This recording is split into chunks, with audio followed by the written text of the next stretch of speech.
And suddenly there was with the angel a multitude of the heavenly army, praising God, saying, Glory to God in the highest, and on earth peace to men of good will. In the name of the Father, and of the Son, and of the Holy Ghost. Amen. We find the word here in the Gospel, dicentium, the heavenly host. One angel visited the shepherds, and then afterwards the clouds burst open and an entire choir of angels assembled, and they began to dicentium, which the word translates to saying. But Christian art and Christian tradition throughout the centuries depict the saying as really cantans, singing. Or in the Greek word is used legonton, which means saying or proclaiming. Whatever one it was, whether it was saying or singing, it was very beautiful. As far as we know, angels do not have mouths and lungs and lips so as to say things with or to sing things with. But I don't know, I would like to have been a bug on a flower listening to that beautiful hymn of the angels, the first Gloria in Excelsis in church history. But God allowed these shepherds to hear such utterings from the celestial court. The angels' sayings were much more beautiful than any man's singing can ever be.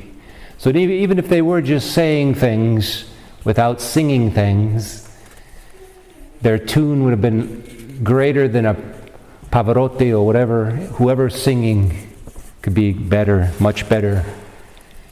Even some cultures and some races, they actually sing when they speak. I remember when I was in middle school, we would have the rosary, international rosary in my church, and the Vietnamese, they'll say no Hail Marys. It sounded like they're singing, but they were just saying stuff. But it sounded like they were singing.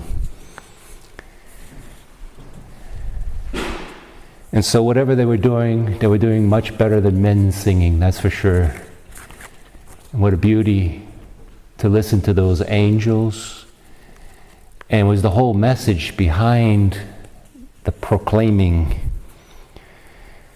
My sisters, you who are so musically inclined, music that is your bread and butter on a daily basis, singing the office all day long and having made various CDs in the past. And even today, the sisters in Gower sent all the benefactors. I don't know, I got on that list.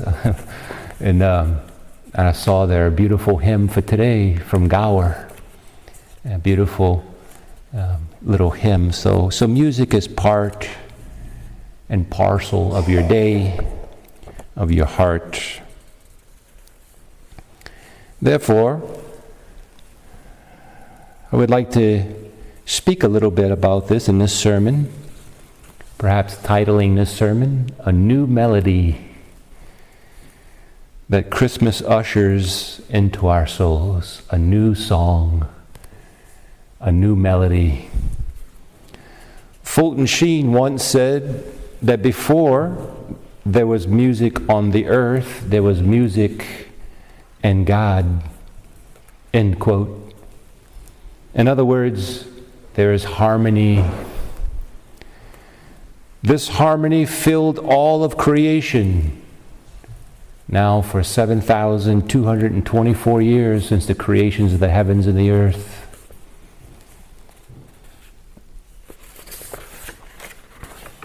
Every creature was meant to play its part in this symphony of God's love. But at the fall of Adam and Eve, the music broke in creation. Discord entered the world.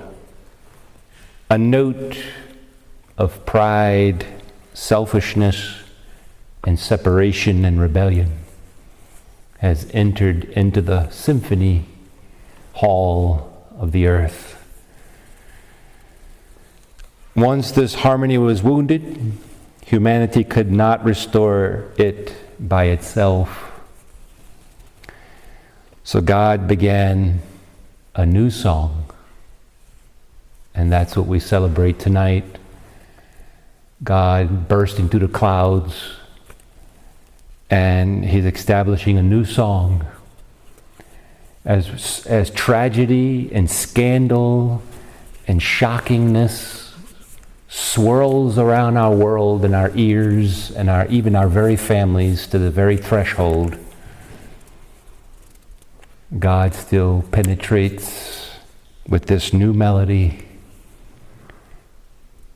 He will leave His peace if we just open our hearts. As we read in Matins, didn't you remember this evening, sisters? Or you're going to read it tomorrow morning, I don't know. St. Leo the Great. It's unlawful to be sad today. Unlawful. Are you a saint? Rejoice, because your salvation is near, your victory is closer. Are you a sinner? Rejoice, for forgiveness is offered you this evening. Are you a pagan? Rejoice, for salvation is nigh by your accepting it.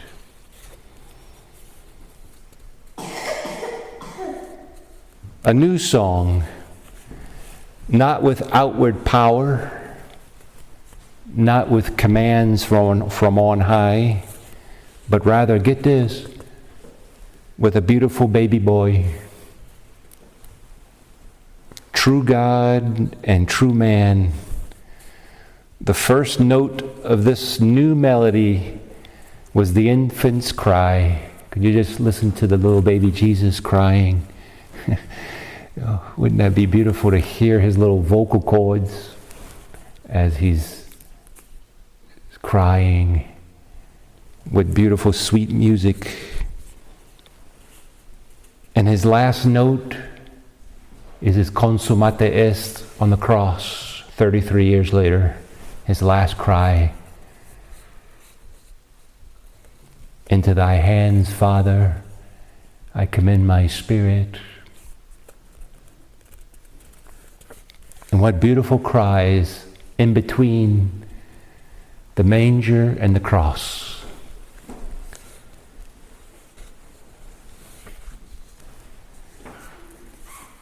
In that divine babe, God wrote a new beginning, a new humanity, a new way of loving. We are broken, but at the baptismal font, at the confessional, at this midnight Mass, we join our lives with His so as to form part of a new song.